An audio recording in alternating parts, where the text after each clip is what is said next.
Shalom, selamat pagi Bapak Ibu dan Saudara yang terkasih dalam Tuhan Yesus, khususnya keluarga besar Happy Sword Family. Kembali kita bertemu pada hari ini.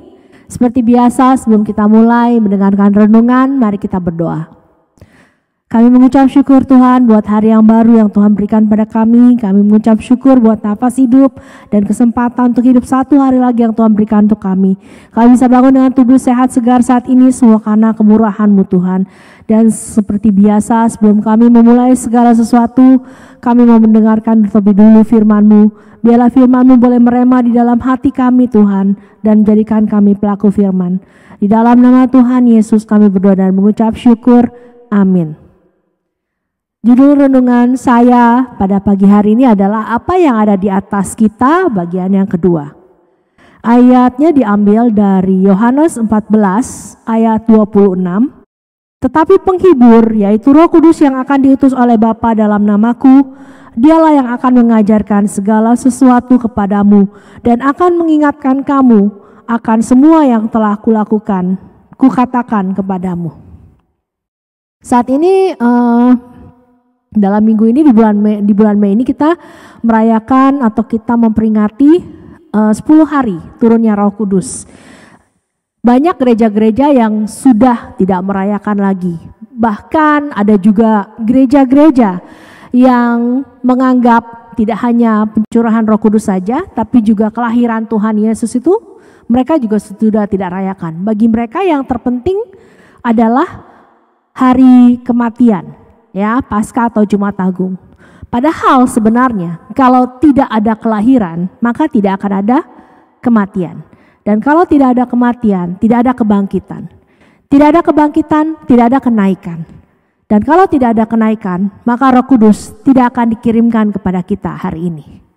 Bapak, Ibu, dan Saudara yang terkasih dalam Tuhan Yesus, sebagai seorang percaya, kita harus memiliki atau melakukan dua baptisan, yaitu baptisan air. Baptisan air itu sebagai tanda bahwa kita sudah menerima Tuhan Yesus di depan orang banyak, sebagai tanda kita menjadi pengikut Kristus. Sedangkan baptisan roh, tidak semua orang langsung mendapatkan baptisan roh. Baptisan roh itu akan diberikan oleh Tuhan pada hati yang sungguh-sungguh untuk meminta, hati yang benar-benar membutuhkan. Dan sebenarnya memang kita yang hidup di zaman sekarang ini, kita sangat membutuhkan Roh Kudus. Memang Roh Kudus diberikan kepada kita pada saat kita menerima Tuhan Yesus dan mengakui Dia sebagai Tuhan dan Allah kita. Tapi masih berapa banyak orang yang tidak menyadari kalau Roh Kudus itu ada. Mereka masih berpikir bahwa Roh Kudus itu hanya terjadi di Kisah Para Rasul 2, di mana murid-murid yang ada di dalam loteng tiba-tiba dikejutkan oleh suara angin, ya, yang luar biasa, dan di atas kepala mereka tampaklah lidah-lidah seperti nyala api. Mereka berpikir bahwa Roh Kudus itu hanya ada pada zaman rasul-rasul, pada zaman gereja yang mula-mula. Padahal sebenarnya tidak. Roh Kudus itu ada, masih ada sampai sekarang, sebelum saatnya nanti akan diambil kembali oleh Tuhan Yesus. Roh Kudus itu masih ada. Dan pertanyaannya, apakah kita mengenal Roh Kudus itu? Bapak Gembala menyampaikan bahwa Roh Kudus itu adalah salah satu pribadi, karena dia merupakan kesatuan dari Allah Tritunggal. Seperti Yesus, seperti Allah Bapa yang mempunyai tugas dan masanya di dunia ini. Saat ini Roh Kudus itu adalah penolong kita di zaman anugerah ini. Kita sangat memerlukan Roh Kudus, terutama di zaman saat ini di mana dunia itu semakin mencoba untuk mengelabui kita dengan hebatnya teknologi, hebatnya internet, ya kan? Kita bisa melihat banyak hal. Dunia berusaha mengombang-ambingkan iman percaya kita. Begitu banyak tayangan-tayangan yang disajikan di mana saja yang kadang berbeda dengan apa yang dituliskan di firman Tuhan. Berbeda dengan apa yang disampaikan oleh Bapak Gembala kita. Iblis sedang giat-giatnya untuk menjerat anak-anak Tuhan, terutama mereka yang sungguh-sungguh, mereka yang sungguh-sungguh mencari Tuhan, mereka yang ingin hidup benar di hadapan Tuhan. Mereka itu adalah target utama. Dan kalau kita tidak punya Roh Kudus, maka kita akan bisa gampang menjadi permainan dari iblis. Kita bisa diombang-ambingkan oleh apa yang kita dengar di media sosial maupun di internet ya. Kita bisa diombang-ambingkan seperti itu. Bahkan kita juga bisa dibalikan kembali menjadi orang yang hanya menjadi murid Kristus secara agamawi. Kita tidak sungguh-sungguh menjadi pengikut Kristus yang sejati. Kita perlu Roh Kudus baik di dalam kehidupan kita sehari-hari, terlebih lagi di dalam kehidupan rohani kita sehari-hari.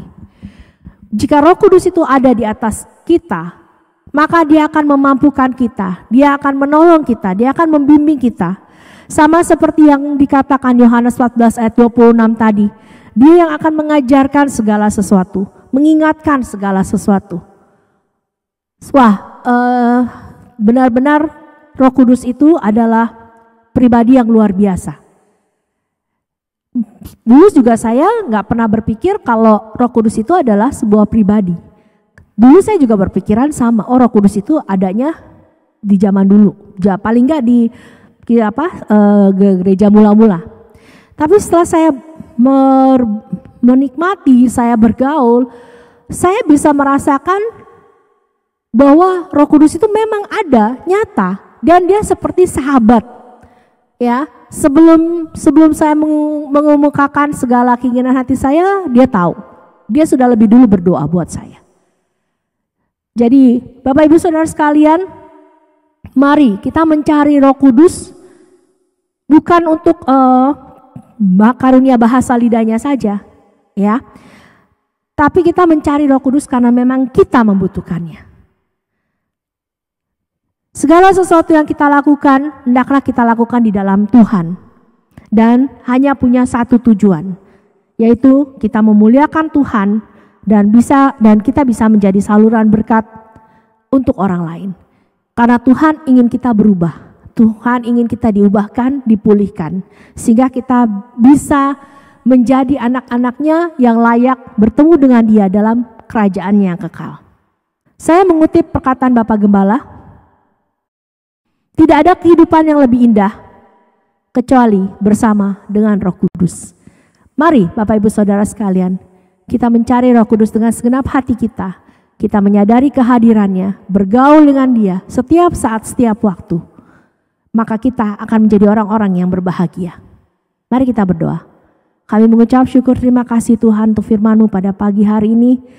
Ajar kami Tuhan untuk mencari Engkau lebih lagi ya Roh Kudus. Kami ingin mendapatkan Engkau, kami ingin Engkau terlibat di dalam kehidupan kami sepenuhnya Tuhan, setiap saat, setiap waktu.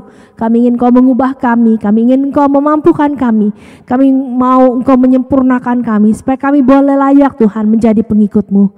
Terima kasih Tuhan, di dalam nama Tuhan Yesus kami berdoa dan mengucap syukur. Amin. Sampai bertemu dalam renungan berikutnya, Tuhan Yesus memberkati.